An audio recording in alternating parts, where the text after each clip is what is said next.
get everything set up for today's video. Oh, I need to clean this up. Let's see here.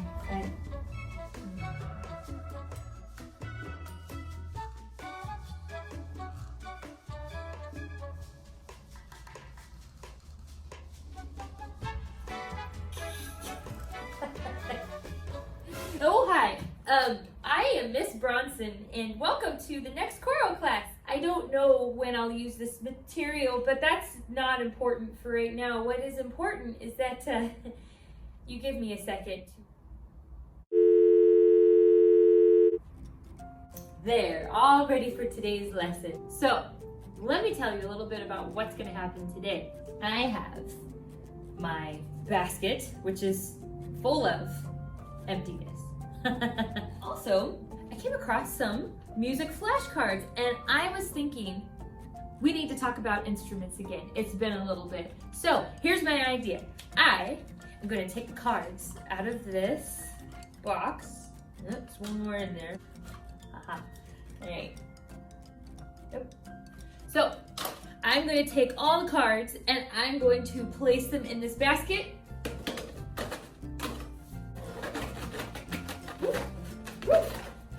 Oh, okay, I got this. Now, they're all mixed up. Put them right down here, and here we go. I'm gonna pick a card. Let's see. I got one. And the card, hopefully it's not upside down, is, oh, the bass clarinet. Huh, some of my band students might remember this instrument. And they might remember something else about it, that perhaps I have one in my classroom and perhaps once upon a time I attempted to play it.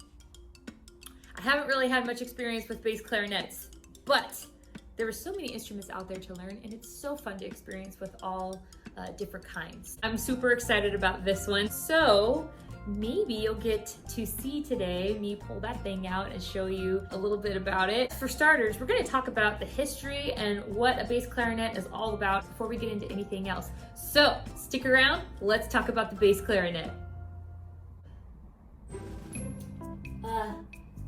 Hey there, sorry to interrupt really quick. We still are going to talk about the bass clarinet, but I had a big old introduction I was going to give you guys and I completely forgot to do it. It was going to be big, great, colorful, and super fun, and then I just forgot. So if you don't mind, I was going to do my introduction for this video right now, and then we can move on, okay? Okay, all right, it goes something like this. Ready?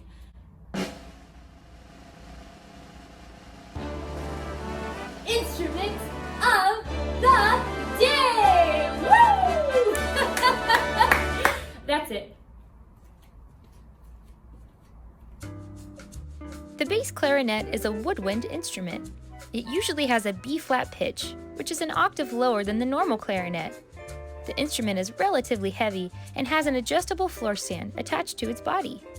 Some models of the bass clarinet look much more like a bassoon than a bass clarinet. Additionally, the bass clarinet is sometimes mistaken for a large saxophone since it does sport similar features. Bass clarinets are used to boost the overall sound in small ensembles and symphony orchestras. They can even be used as a solo instrument in jazz music. They almost always play the bass part of a musical piece. However, they are sometimes given lead parts as well. Research shows that the bass clarinet was most likely invented by G. Lot in Paris in 1772. The most familiar piece in classical music using the bass clarinet is probably The Dance of the Sugar Plum Fairy from Tchaikovsky's ballet, The Nutcracker, in which its low tones contrast with the tinkling higher pitches of the other instruments. Now let's cover some of the names on the bass clarinet.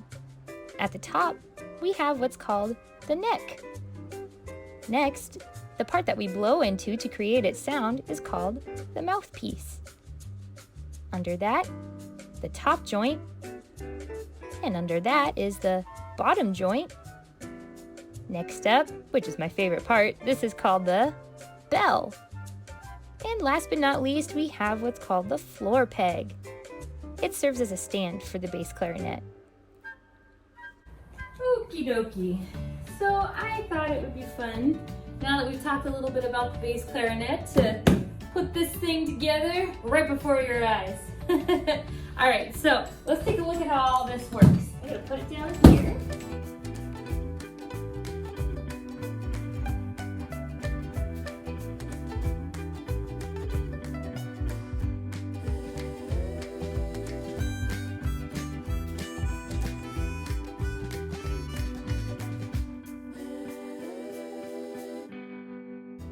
All right, I got the bass clarinet all set up, ready to go. Thanks, Mr. Huntley, if you're watching this, for allowing me to use this instrument. I'm just gonna play some notes on here. You can kind of get an idea of what it sounds like and its range. I love its range, especially in the deeper notes. I'm like, yes, give me more of that.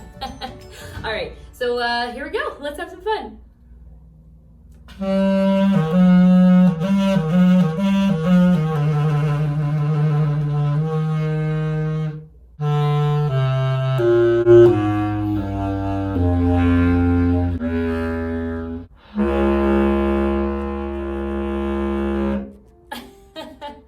Thanks for joining me today, and I hope you had as much fun as I did. I love doing this with each and every one of you. Who knows what our next choral class will bring? Could be more instruments, could be another song, could be music theory or composer.